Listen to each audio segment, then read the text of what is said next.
possible. In your name. Panginoon, sana ang aming mga panalangin ay nakatuon sa iyo, Lord. Ang aming mga bawat hinanain, Lord, sa iyo namin binabato, Lord. Ang aming bawat panalangin ay nakadaan kung anong will mo para sa buhay namin. Tulungan niyo po kaming sumunod sa iyo. Palambatin niyo po ang aming mga puso. Sana malinaw yung mga salita mo sa amin na ikaw lang ang aming naririnig. Dahil ikaw lang ang aming kailangan. Ikaw ang aming Ama. Simula noon hanggang ngayon. Ito ang aming dalangin, Ama.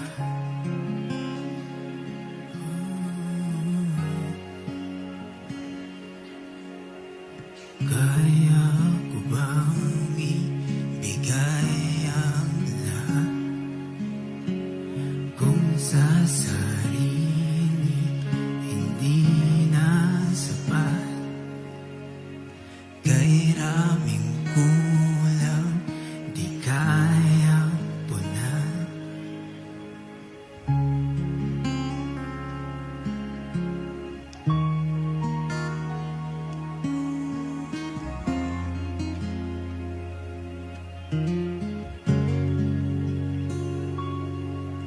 Laging sinusubok ang pusong pagal, ngunit dumahapaw yung pagmamahal.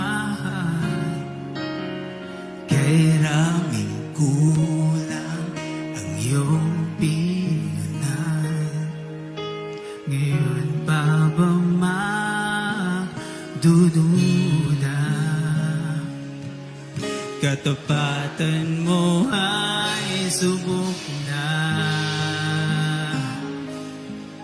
Ramdam ka sa hangin ng hangin. Tanaw ka sa bilyong mga dalaliwanag ng buwan at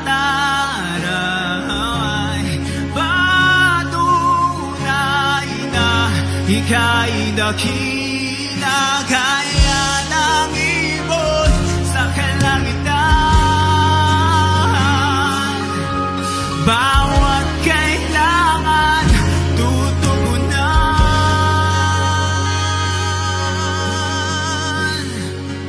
Sabihin mo lang ang iyong salita. Handang makinig, at sa'yo'y magtiwala. O aking Ama, sa'yo lang aasa. Hilangin mo ang pagdududa. Katapatan mo ay sapat na. Katapatan mo ay sapat na.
krus ng pag-ibig na higit sa sapat.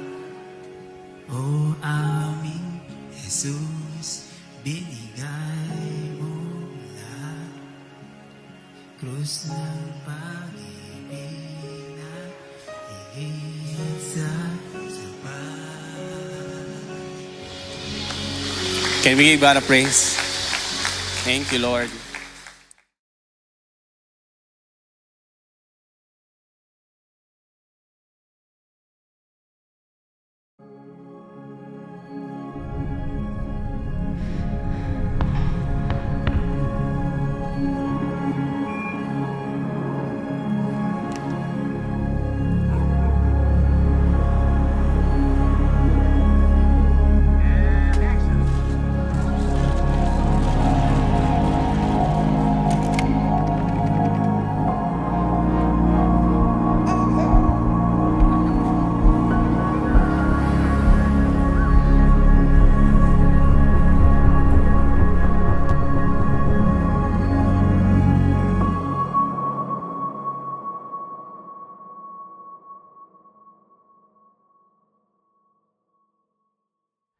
Diyos mayad na aldaw po sa gabos. Ako po si April Joy Escarda, one of the Victory Group leaders and part of Serve Team dito po sa Victory Virac Church community. So, we are on the series po ng Jesus is Greater. So, last week, pinag-usapan po natin is yung fourth installment natin, which is Better Sabbath. So, if nakasama po namin kayo sa ating physical Sunday gathering, si Pastor Nestor po doon ang nag-preach. Kung nakasama naman po namin kayo sa ating online Sunday gathering, nag-share naman po doon ng words si Ate Jessery. So, ngayon, nasa 5th installment na po tayo, which is Better High Priest. So, we are on the book of Hebrews, so let's open our Bible po sa Hebrew chapter 4, verse 14 to 16. So, basahin po natin. Since then, we have a high priest who has passed through the heavens, Jesus, the Son of God. Let us hold fast our confession. Verse 15, for we do not have a high priest who is unable to sympathize with our weaknesses, but one who in every respect has been tempted, as we are yet without sin. Verse 16, let us then, with confidence, draw near to the throne of grace, that we may receive mercy and find grace to help in time of need. So let us pray. Heavenly Father, Lord, thank you so much, Lord God, for this time, Lord God. You've given us, Lord God, this opportunity, Lord God, na ma-share yung salita mo, Panginoon. Lord God, you speak to me, Lord God, today, Panginoon. Lord, the people, Lord God, na makikinig, Lord God, ng salita mo ngayon ay maraming matututunan, Panginoon, and ito'y magagamit nila, Panginoon, sa kanilang buhay, Lord God. And Holy Spirit, may you lead me today, and nawa ikaw ang mapupurihan sa araw na ito. In Jesus' name, Amen. So, ano nga ba ang high priest? So, yun muna ang pag-usapan natin yun before tayo mag-jump doon sa ating 4 points. So, in the Old Testament, a high priest played a key role in the religious system of the Israelites. So, he was the intercessor between God and his people, acting as their representative before God. The priest offered sacrifices and gifts on behalf of the people to reconcile them to God. So, yung mga high priest silang nagsisilbing intercessor or mediator ng mga tao para ma-reconcile sila kay God sa kanilang mga naging kasalanan. So, for example, yung mababasa natin sa Leviticus, which is si Aaron, di ba, ang ating first high priest, which is kapatid ni Moses. So, ang mababasa natin doon na nag-o-offer sila ng mga pwedeng animals, depende sa kung anong kinumad ng Panginoon sa kanila. Hindi sila pwedeng mag-offer ng basta-basta lang kasi it can cause na sila yung mamamatay sila because of that. So, yung mga high priests also, they are chosen by God.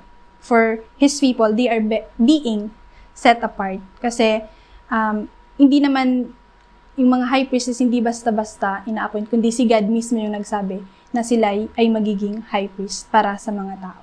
So, but when Jesus came, He became the great high priest far better than any other high priest. So, let's come now sa ating first point, which is Jesus is our great high priest. Mababasa natin sa Hebrews 4, verse 13. Na sabi, "Since then, we have a great high priest who has passed through the heavens, Jesus the Son of God. Let us hold fast our confession." So, magandang malaman natin na maraming unique characteristics si Jesus. So, as our first point, nasabi doon, di ba? Jesus is our great high priest. No other high priest was called great. Si Jesus yung pinaka-high priest sa lahat ng naging high priest. Isa pa, which is nabanggit sa verse 13, no other high priest passed through the heavens. Only Jesus ascended into heaven. Ano nga bang significance nito? So, the presence of God. Kasi, in the Old Testament, yung mga high priest doon, pupunta sila doon sa Holy of Holies.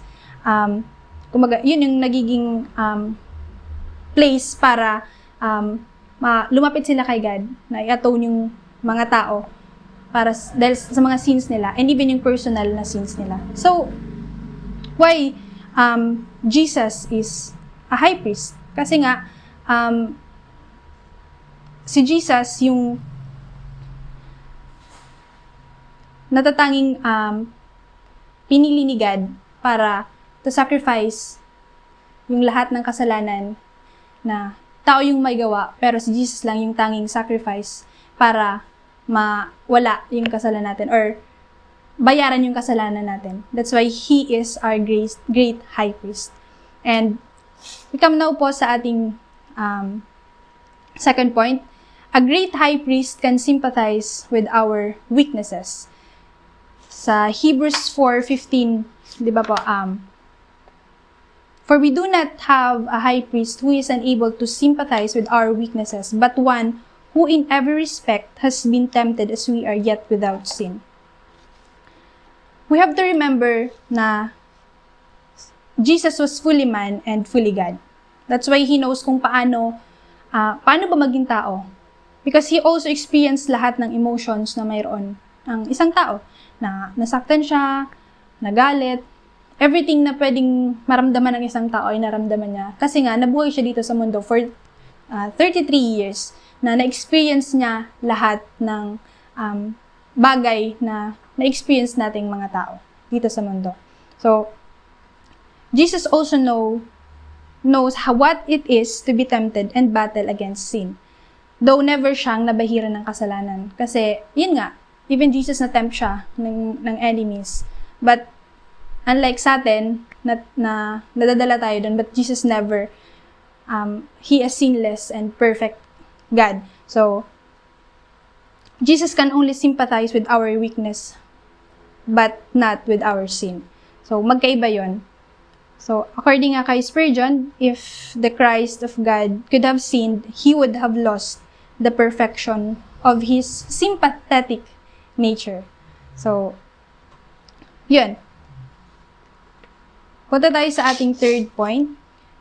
Jesus gives us the confidence to come boldly to the throne of grace. So, verse 16, "Let us then draw near to the throne of grace, that we may receive mercy and find grace to help in time of need." So, when we say boldly, it doesn't mean na parang mayabang tayo. It means pwede tayong lumapit sa Kanya nang walang pag-aalinlangan. And we can come to Him constantly. Hindi na natin iisipin pa kung ano ba ang mangyayari. But because dahil kay Jesus, nagkaroon tayo ng confidence na lumapit kay God. Na hindi na tayo kailangan pang lumapit sa mga tao, kundi directly kay God na tayo mag-pray and everything. So, in verse 16, sabi diyan, when we come, we may obtain mercy and find grace. But this is not getting what we deserve. This is getting what we don't deserve in time of our need. Kasi nga, tayo, di ba, hindi natin deserve yung lahat ng na-experience natin ngayon ng mga gandang bagay. But because of Jesus Christ, nagkaroon tayo ng opportunity na ma-experience yung grasya ng Panginoon sa atin. Kahit na sa kabila ng mga ginagawa natin, na-experience pa rin natin yung grace niya for us. And this is all because of the finished work of Jesus on the cross. And what a privilege na we can come to Him directly. Hindi na natin kailangan pang mag-offer ng kahit ano. Unlike yun sa Old Testament na nag-offer sila ng kahit ano para lang ma-reconcile sila. And meron pa silang high priest. But sa atin, through Jesus Christ, siya na yung naging way natin para directly tayo kay God. Makikipag-usap sa Kanya ng personal sa atin. So, all we have to do is accept si Jesus Christ sa buhay natin as our Lord and Savior. So, we come now sa ating last point. Jesus has a special relationship with His Father. So, basahin po natin Hebrews 5, verse 4 to 5. Sabi dito, "And then, no one takes this honor for himself, but only when called by God, just as Aaron was." Verse 5, "So also Christ did not exalt himself to be made a high priest, but was appointed by him who said, 'You are my son. Today I have begotten you.'" So, Jesus did not confirm by himself that He is the great high priest, kundi si Father God yung mismo nagsabi nun.